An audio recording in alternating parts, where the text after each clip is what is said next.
theory is I hit the very top of the match, it creates a spark, catches on fire, burns down to the cup and melts the cup. Chances are, if it does catch on fire, the wind will just blow it out, but we're gonna give it a shot. Ooh.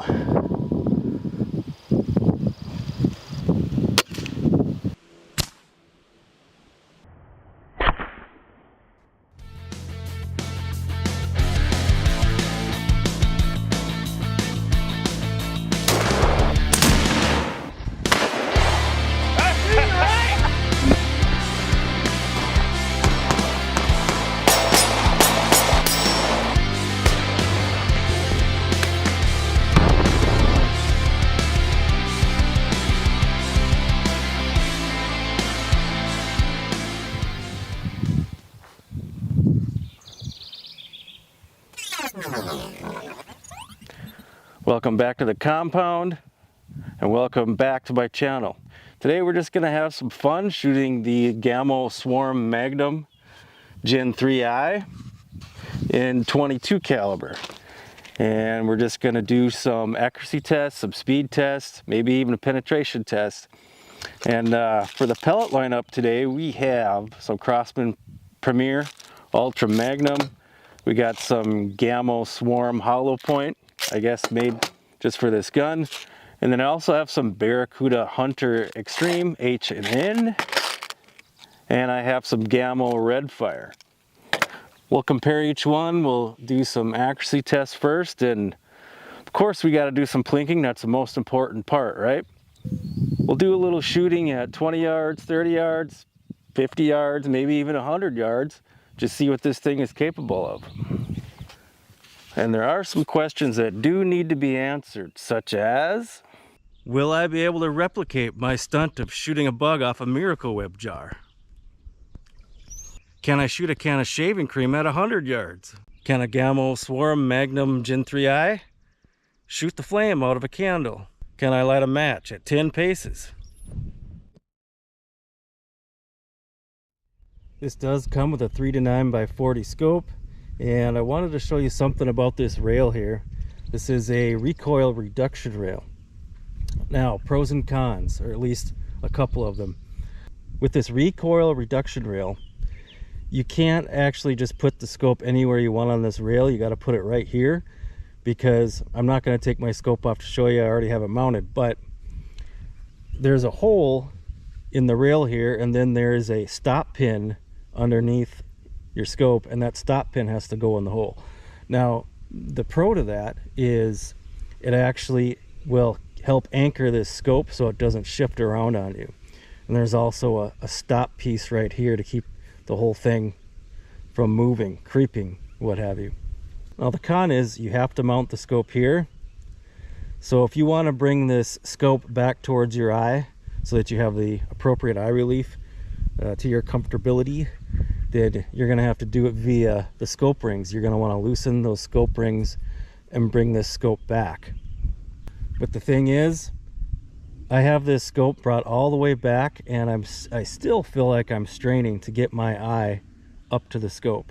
So I kind of wish that was a little more pliable. So how do you want to load this 10-shot magazine? You want to push back on the little green tab there.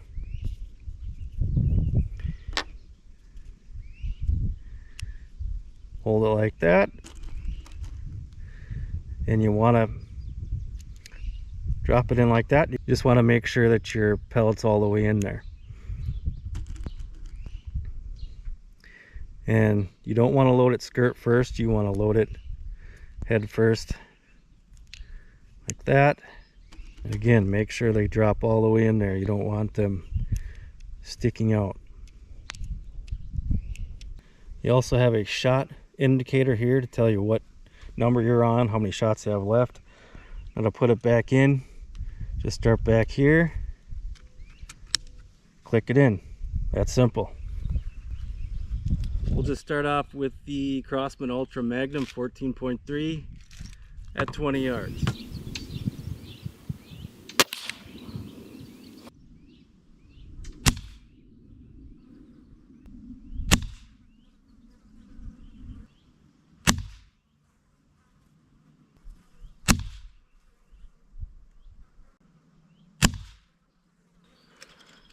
All right, now we'll move on to the H&N Barracuda Hunter Extreme 18.52 grain. This is the heaviest pellet I got. Should be interesting to see where they end up.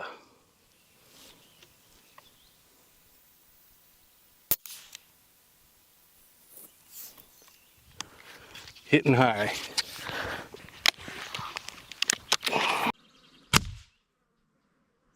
Still gonna hold on the bullseye. See what kind of group we get.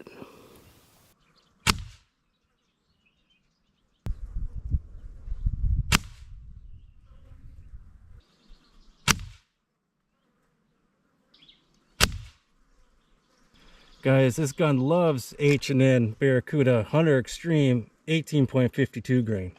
Wow, not too bad of a group.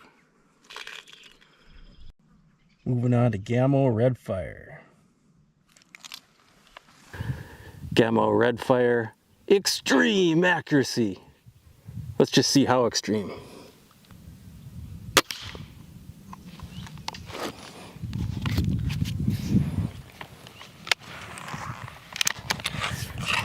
Holy Miss Moly.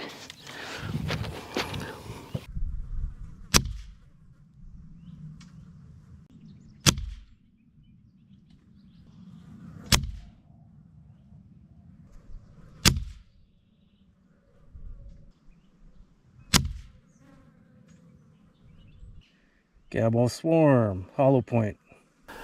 Now this should be another interesting one, as this pellet looks like it was specifically made for this gun.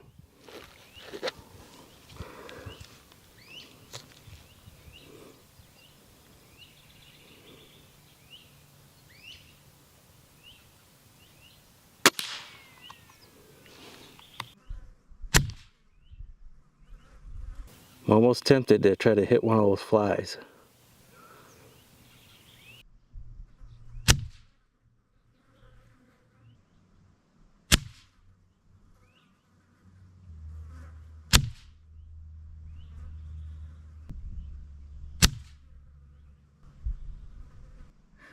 Well, it appears that Gamo actually got it right. That's not too bad of a group with that pellet.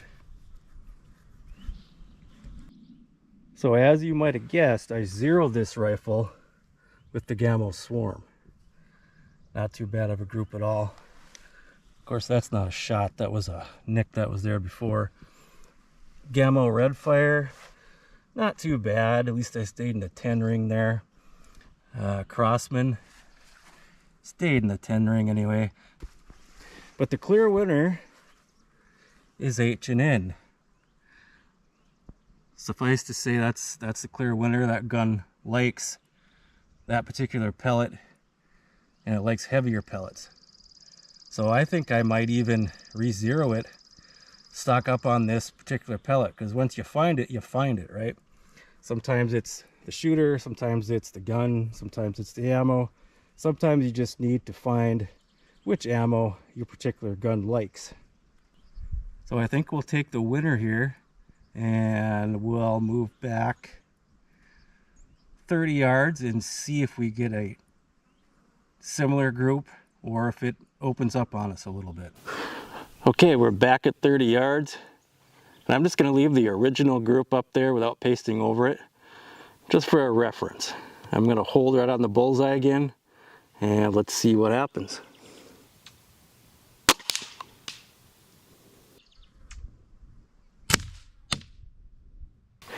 Keep in mind, this gun isn't zeroed with that, so the point of impact is going to be different. These are hitting pretty high.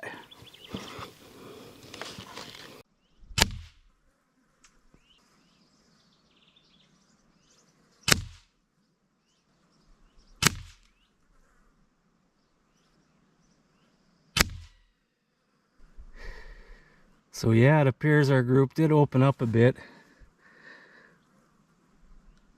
Flyer there. I'm not sure where the other one hit. It hit in the same group as the 20-yard group. Now you would think that a 22 caliber pellet going around 1,000 FPS should be able to penetrate a can of shaving cream, correct? But hey, we shouldn't assume. We need to find out for ourselves. This is pretty important, like scientific research here.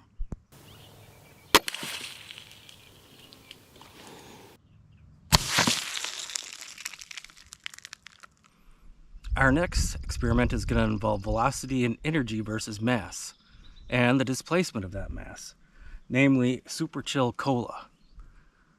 Let's try it. Will it go through all three?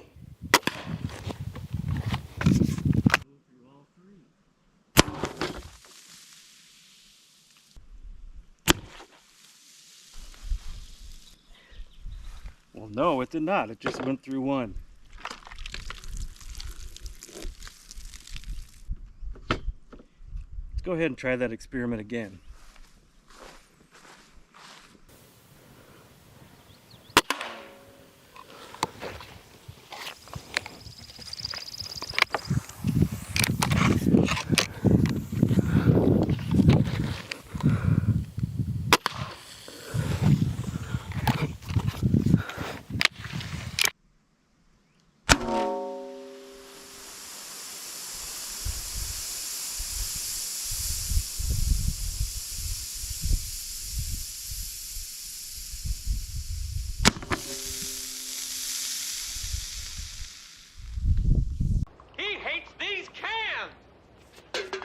Well, we got one that's ruptured and slowly leaking. Better put it out of its misery.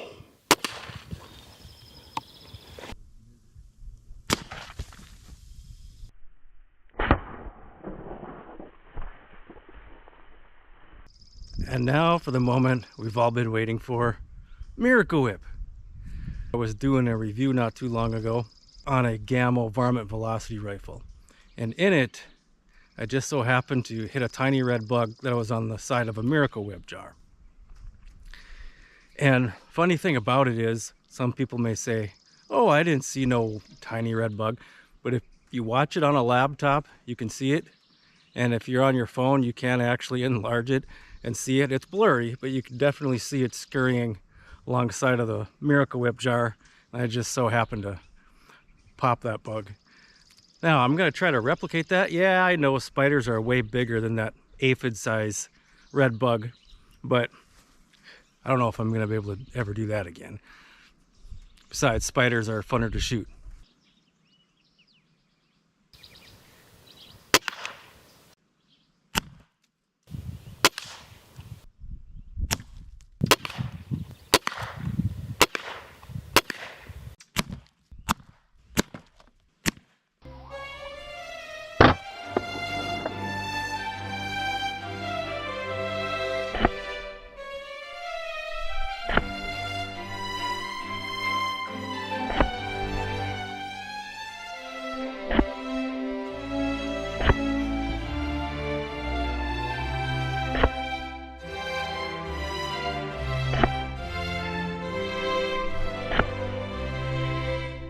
Can I light a match at 10 paces?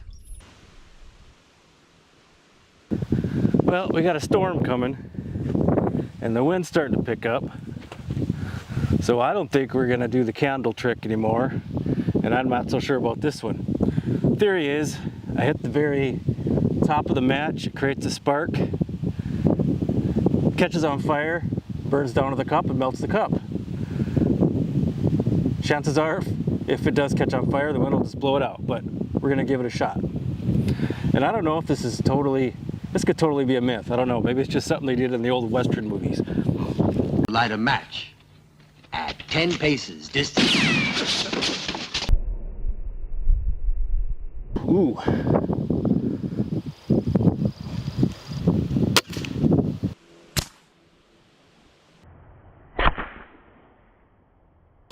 Okay, starting to rain on us.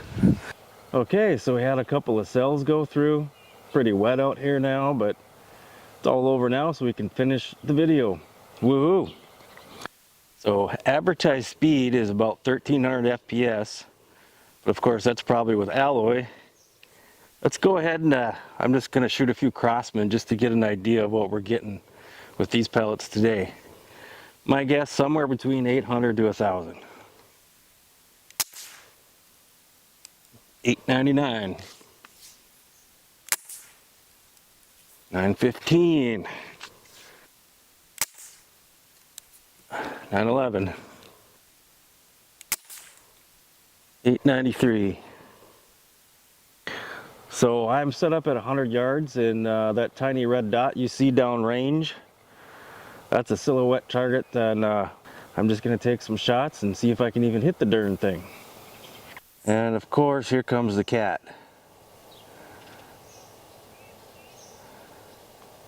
Right in the line of fire. No, don't stop. Keep going. Keep going. Okay, I'm using Crossman for this.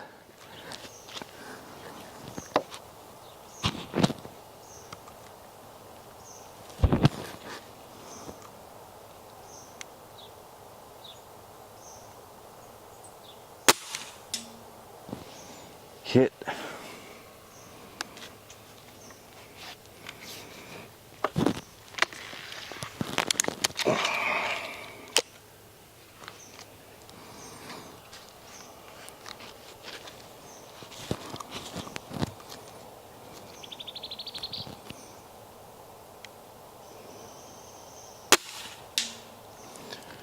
Hit.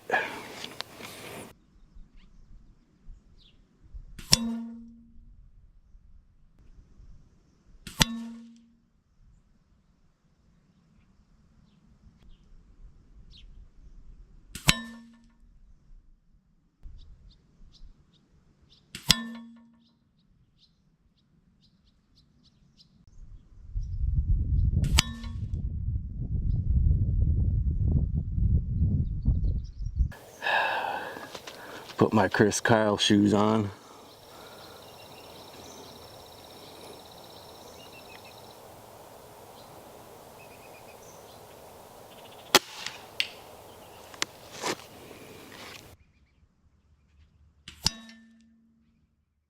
So I got a shaving cream set up down there with an exploding target stuck to it called a Firebird. Now, I doubt if it's going to have enough velocity to set it off, but who knows? Let's give it a go.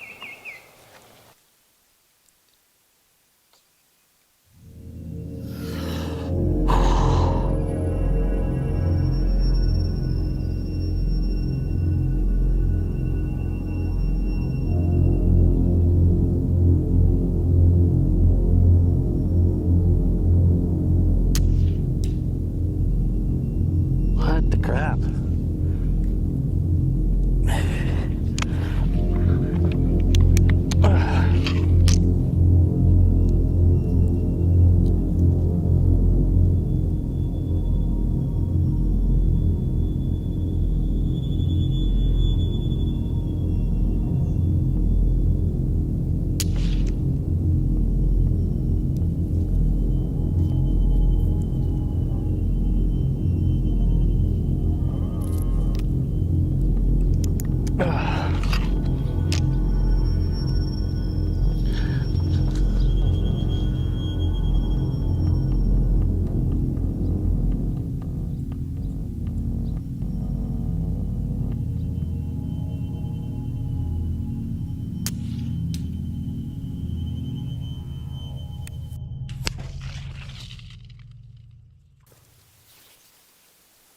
You can't know